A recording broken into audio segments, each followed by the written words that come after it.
Hi, I'm Riley with Shrewd Archery, and I'm here to tell you about our stabilizer, the Index. The Index is a revolutionary stabilizer that enables the archer to set the feedback and performance of the bar to match their preferences. Utilizing our beam carbon technology, an indexable end cap, and our Mass Dampening System, the Index is in a league of its own. The Index is available in two different models, the Index with a 625 diameter carbon and the Index Lite with a 1/2 inch diameter carbon. Both models are available in 15 different lengths from 8 to 36 inches. The Index with the 625 diameter carbon is typically for someone who prioritizes strength and rigidity and who runs somewhere around 8 or more ounces on the end. The Index Lite with a 1/2 inch diameter carbon is for weight-conscious archers who prioritize dampening. The core features of the Index stabilizer is going to be our beam carbon technology, our Mass Dampening System, our indexable end cap, and tungsten weights. The beam carbon technology is the core of the stabilizer. It's what the whole thing is built around. And beam carbon is a standard modulus carbon with a structural profile. Typically, standard modulus carbon isn't as stiff as a high modulus carbon, but it has superior vibration dampening properties. So by giving it a structural shape, we've achieved a stabilizer that has better vibration dampening properties, but equal, if not better, rigidity than high modulus carbon. The Mass Damper System, or MDS, comes standard with every Index stabilizer. It includes a 3-ounce suspended tungsten weight, a 1-ounce suspended tungsten weight, a threaded suspension damper, and 2 suspension rings. Those suspension rings help to hold the tungsten weights off of the threaded rod, which enables the tungsten to move freely and absorb vibration. In order to fully utilize the beam carbon, we had to create an indexable end cap system that enabled the archer to set the orientation of the stabilizer.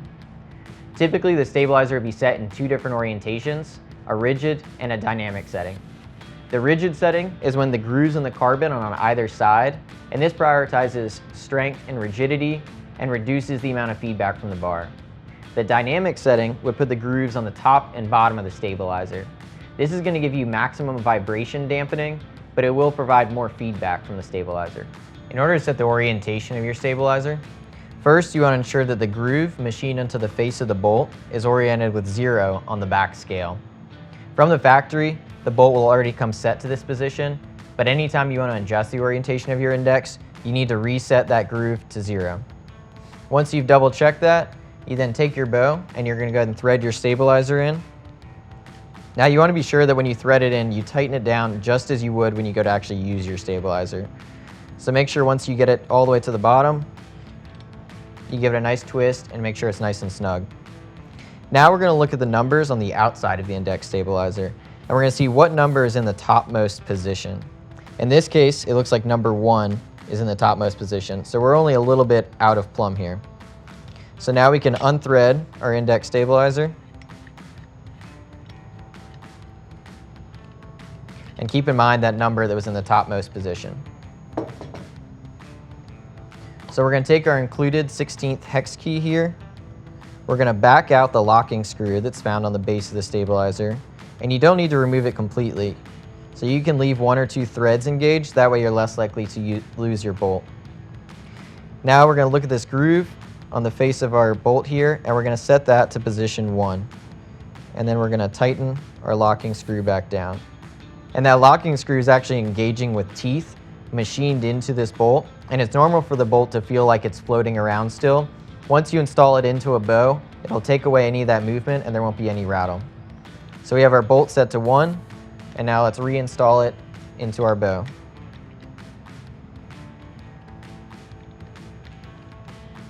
Again, make sure when you tighten it down, you get it nice and snug, as if you're actually going to use it.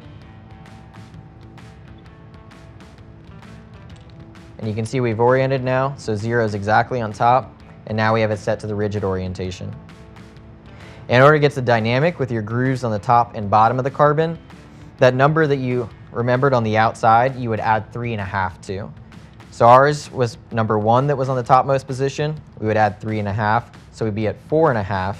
And that half means we need to move our locking screw from the bottommost threaded hole, which is in position 7 on the base scale, to the alternate threaded hole. So we have 2 options here, and that splits the degrees of rotation. So in order to achieve 4.5, we'd have to move our locking screw from this bottom threaded hole over to the secondary threaded hole. And then when you threaded this in, you get your dynamic position with the grooves on the top and bottom. Now, in case you lose your locking screw here, every index comes with a spare that's been mounted inside your mounting bolt here. So if you use your same 16th Allen wrench, insert it into the broached hex end on the end, and you see you have a spare locking screw stashed away in there in case you ever lose yours in the field, and that way you're not completely out of luck. Then you can just reinstall that spare bolt back in there, and you're ready to go. Included with every index stabilizer, you're going to get your Mass Dampener System. That's going to be a threaded damper, a 1 ounce tungsten suspended weight, a 3 ounce tungsten suspended weight, and 2 suspension dampers. You'll get 2 1 ounce tungsten weights that are threaded. There's a 3-inch 5/16 24 threaded rod. Then you get your hex key and that spare locking screw that's stashed away inside the mounting bolt of your index. For more information about the index, be sure to check us out at ShrewdArchery.com.